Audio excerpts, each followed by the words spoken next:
Hello friends, आज की कहानी है सती का स्वांग। एक बार दिल्ली दरबार में सम्राट अकबर का एक दरबारी किसी शर्त पर बीरबल से हार गया। भरे दरबार में सबके सामने उसे नीचा देखना पड़ा। इस बात पर वह मन ही मन बहुत लज्जित हुआ और उसने अपने को बहुत अपमानित महसूस किया। उसने सोच लिया कि समय आने पर वह बीरबल से अपने अपमान का बदला अवश्य लेगा। कुछ दिनों के बाद यात्रा का बहाना कर उसने बादशाह से छुट्टी ली और अपना नाम पता बदलकर बहरूपिये के करतब सीखने लगा। बहुत जल्दी वह इस कला में दक्ष भी हो गया। जंगल के जानवरों से लेकर पशु पक्षी तथा स्त्री पुरुषों की नकल उतारते समय मालूम न होता था कि यह सचमुच कोई दूसरा आदमी है। इस कला में माहिर होने के बाद जब वह दिल्ली लौटा तो तरह तरह के स्वांग रचकर लोगों को दिखाने लगा। धीरे धीरे सारे शहर में उसके अभिनय की प्रशंसा होने लगी। बादशाह के कानों में जब यह बात पहुंची तो उसका कमाल देखने की इच्छा प्रबल हुई। बादशाह ने उसे दरबार में बुलवाया और सारी जानकारी ली। बहरूपिया बोला, हुजूर, मैं शेर का अभिनय बहुत अच्छी तरह कर सकता हूँ, किंतु उसमें किसी का खून हो जाने की संभावना भी है। यदि आप एक खून की माफ़ी दे दें तो मैं आपको अपना कमाल बखूबी दिखा सकता हूँ। ऐसे समय में आपके दीवान का भी वहाँ रहना जरूरी है। अकबर ने उसे एक खून की माफ़ी दे दी। जब बहरूपिया अपने घर लौट गया तो बादशाह ने बीरबल से बोला, बीरबल, स्वांग के समय तुम्हारा वहाँ रहना जरूरी है। यदि तुम ना रहोगे तो बहरूपिया शेर का स्वांग नहीं दिखा सकेगा। बीरबल ने बादशाह की आज्ञा स्वीकार कर ली, किंतु बहरूपिया की बातों से उसने जान लिया कि दाल में अवश्य कुछ काला है। दूसरे दिन ठीक समय पर बीरबल दरबार में हाजिर हो गया। इधर शेर का स्वांग बनाकर बहरूपिया भी उछलता कूदता दरबार में आ पहुंचा। उसकी कला चातुरी को देखकर दर्शक मोहित हो उठे। बादशाह भी अत्यंत प्रसन्न हुए।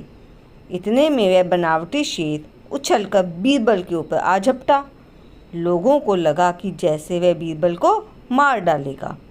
उसे मारने के विचार से बहरूपिया अपनी खाल के अंदर चाकू छुपाकर रखे हुए था, लेकिन बीरबल के ऊपर उसका वार खाली चला गया।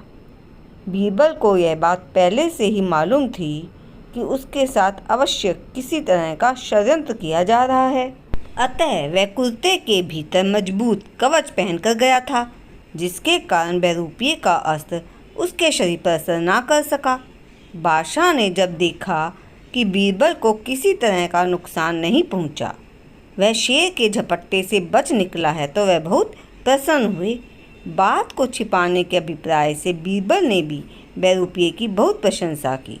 बादशाह ने बीरबल से पूछा, बीरबल, बहरूपिये ने कमाल दिखाया है, अब इसे क्या इनाम दिया जाना चाहिए? बीरबल बोला, हुजूर, यदि आप प्रसन्न हैं तो इसे 1 साल के लिए दीवान के पद पर नियुक्त किया जाना चाहिए।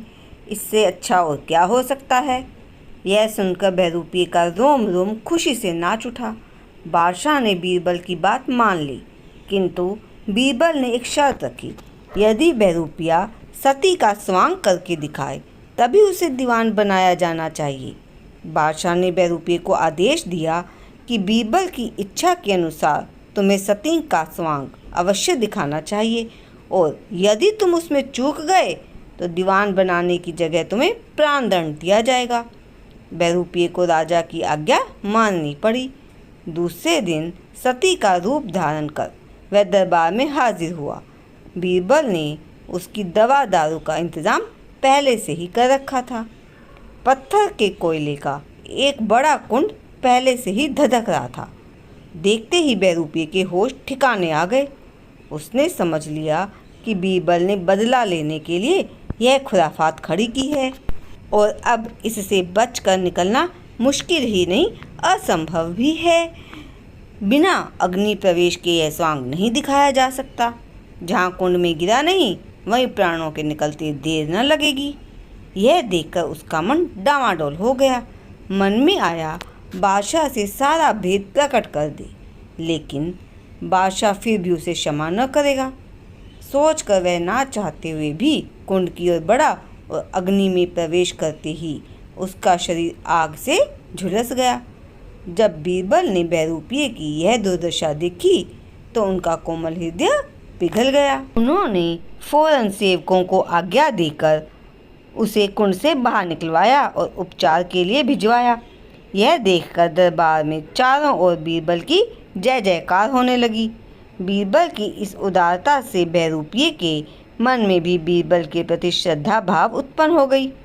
इधर बीरबल ने जब प्रमाण देकर बादशाह को बहरूपिये का सारा भेद बताया तो बीरबल की प्रशंसा करते हुए बादशाह ने खुदा का शुक्र किया। जब बहरूपिया पूरी तरह से स्वस्थ हो गया तो वह दरबार में पुनः उपस्थित हुआ। उसने अपना पूर्व परिचय देते हुए कहा, मैं वही दरबारी हूँ जो एक बार बीरबल से शर्त में हार गया था। इसलिए मेरे मन में बीरबल के प्रति बदले की भावना उत्पन्न हो गई थी और मैंने उनकी जान लेने की कोशिश की, लेकिन मुझे अब उनकी बुद्धिमत्ता और उदारता का ज्ञान हो गया है और मैं अपने उस बैर भाव को बिल्कुल भूल गया हूँ। यह कहकर बहरूपिया बीरबल के चरणों में गिर गया और उनसे क्षमा याचना करने लगा। तभी बीरबल ने उन्हें अपने सीने से लगा लिया। यह दृश्य देखकर सभी दरबारी हैरान रह गए। इस प्रकार बीरबल और बहरूपिये का मनमुटाव बिल्कुल समाप्त हो गया। तो देखा दोस्तों, बीरबल ने किस तरह अपनी बुद्धिमानी और उदार भावना से अपने शत्रु को भी अपना मित्र बना लिया।